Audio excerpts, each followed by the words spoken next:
Episode 4, Soda's Fizzy Pop Party. Snack-sized science. What makes soda fizzy?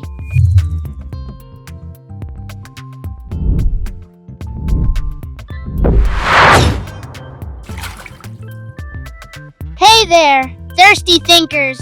I'm Bubbly, and I'm here to bring the fizz. You know that tickly, bubbly feeling you get when you drink me?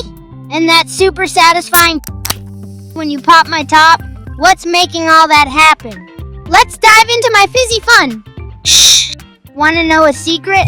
Inside me, there are tons and tons of tiny invisible gas bubbles. These are my fizzy friends. They're made of something called carbon dioxide. That's a mouthful, but you can just call them fizz makers.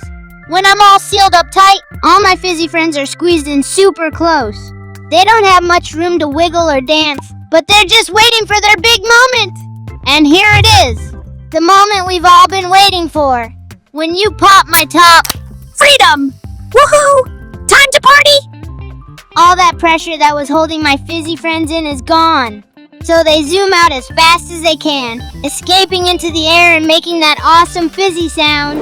And the ones still inside start dancing their way to the top. And when you take a sip, those little fizzy friends still escaping are what give you that fun, tickly, bubbly feeling on your tongue. It's a fizzy pop party, and everyone's invited. Science is so refreshing. So, my fantastic fizz comes from all my tiny carbon dioxide buddies escaping when you open me up.